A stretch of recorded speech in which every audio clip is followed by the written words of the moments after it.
Halo, assalamualaikum warahmatullahi wabarakatuh. Jumpa lagi dengan saya di channel YouTube Sami Soulmate.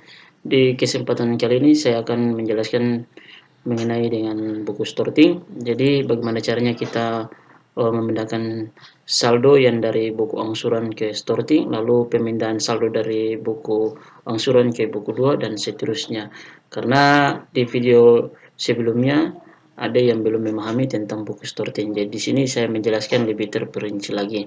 Untuk itu saksikan terus videonya sampai selesai dan jangan lupa untuk like, comment, dan subscribe.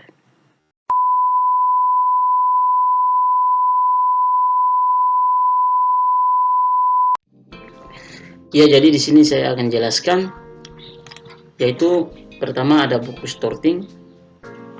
Tampilan buku Stortingnya seperti ini. Jadi di buku Storting ini tanggalnya berjalan 1 bulan, jadi dari awal bulan sampai dengan akhir bulan.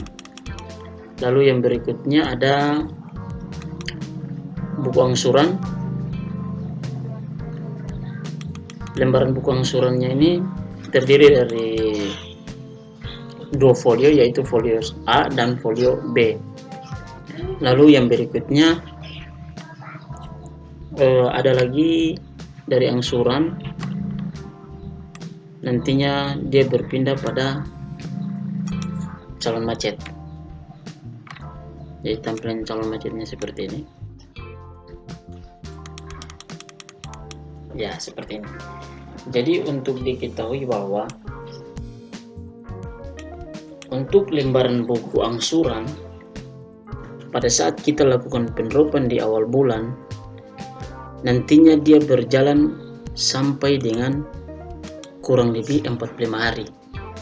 Jadi dia berjalan dari awal bulan, misalkan penropannya dilakukan pada tanggal 1, angsurannya berjalan dari tanggal 2 sampai dengan tanggal 30.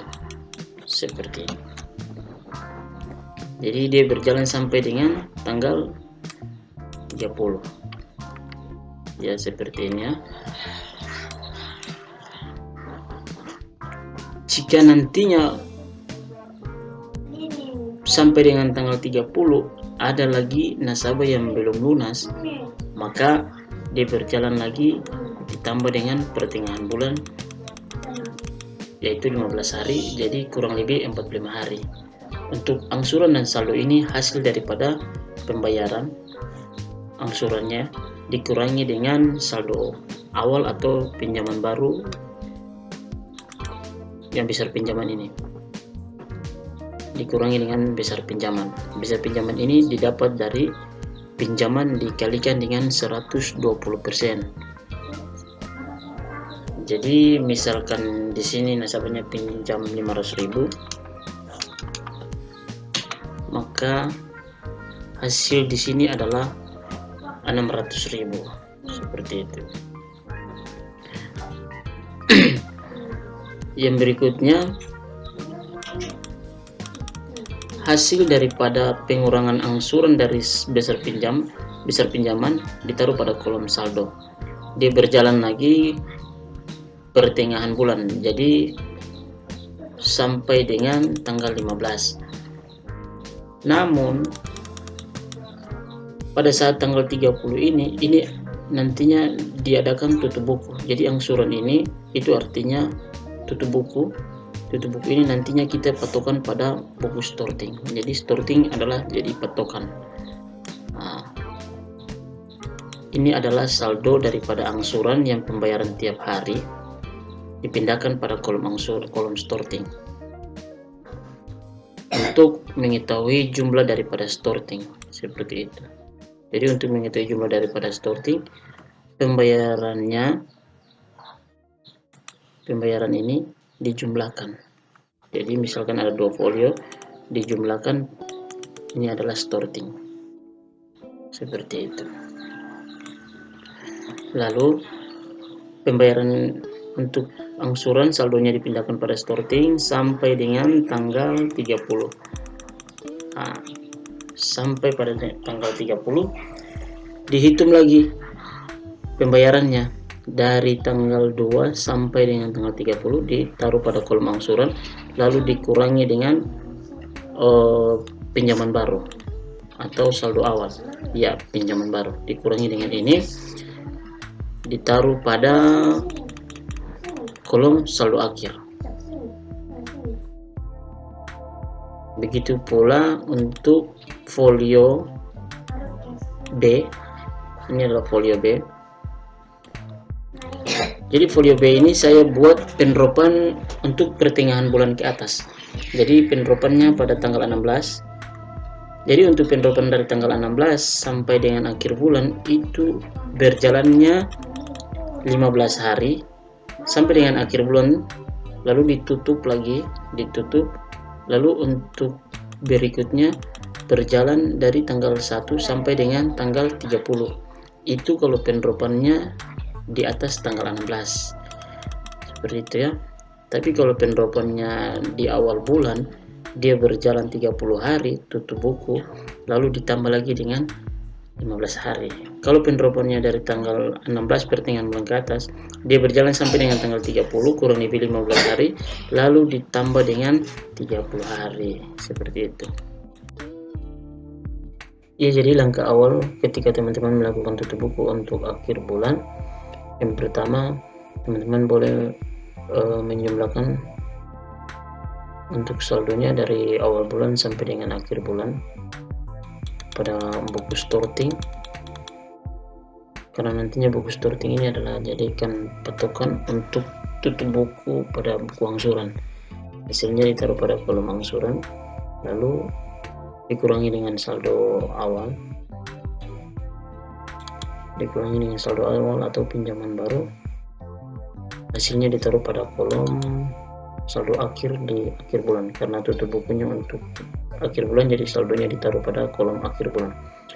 Berikutnya juga untuk folio 001B seperti biasanya juga, dihitung pembayarannya, ditaruh pada kolom angsuran, lalu hasilnya dikurangi dengan pinjaman baru, hasilnya ditaruh pada kolom saldo akhir.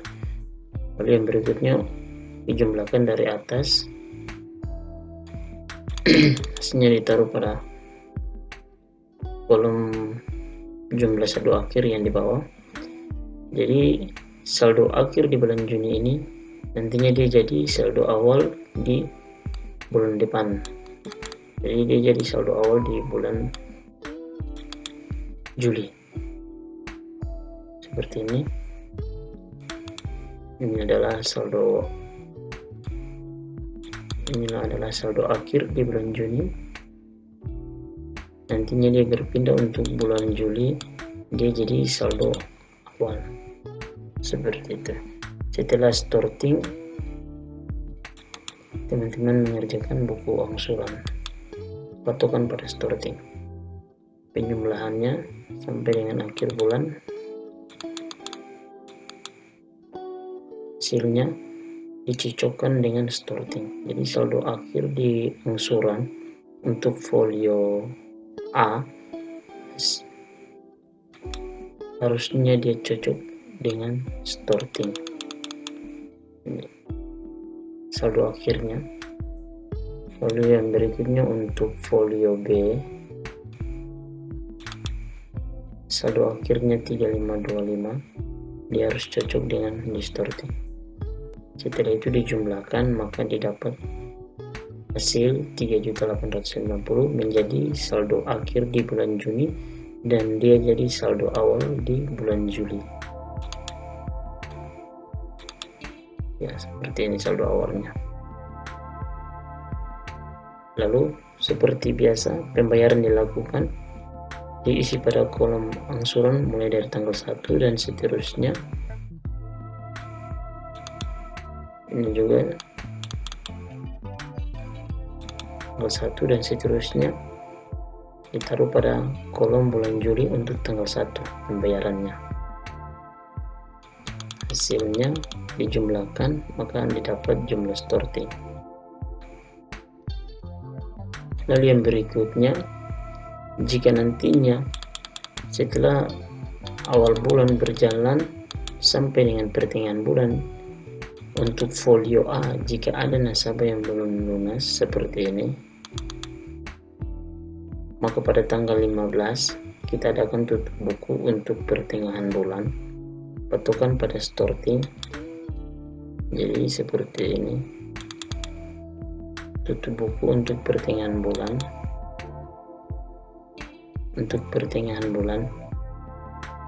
karena folio A masa jenjang waktunya sudah berakhir di tanggal 15, makanya folio ini nantinya dia akan berpindah, nama-nama dari nasabah ini akan berpindah menjadi buku calon macet seperti ini.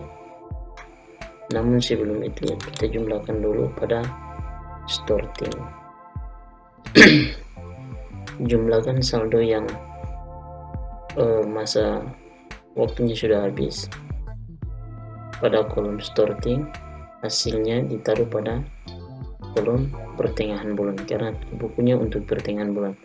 Setelah itu buat pada buku angsuran seperti biasanya, tutup buku. Hasil daripada ini, sisa saldo ini harus cocok dengan yang ada pada buku starting. Lalu untuk saldo ini nantinya dia berpindah menjadi calon macet untuk tanggal 16 sampai dengan akhir bulan. Jadi seperti ini.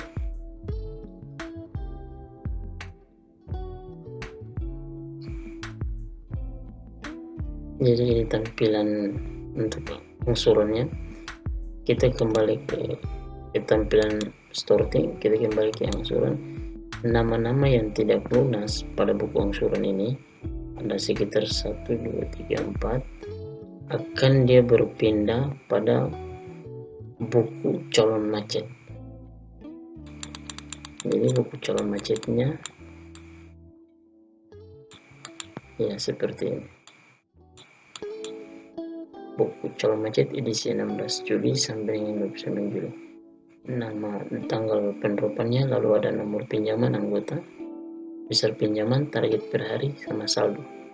Untuk tanggalnya yaitu 15 hari dari tanggal 16 sampai dengan tanggal 29 atau tanggal 30, seperti itu. Jadi itulah penjelasan saya mengenai dengan buku starting, cara tutup buku untuk akhir bulan dan pertengahan bulan, dan pemindahan nama-nama nasabah yang tidak lunas dari buku angsuran ke buku 2 atau buku calon macet. Mudah-mudahan teman-teman dapat memahami apa yang saya jelaskan. Kalaupun tidak memahami, ya silakan bertanya pada kolom komentar. Mungkin itu saja apa yang dapat saya jelaskan. Akhir kata saya ucapkan billahi taufiq wal hidayah. Wassalamualaikum warahmatullahi wabarakatuh dan salam sukses.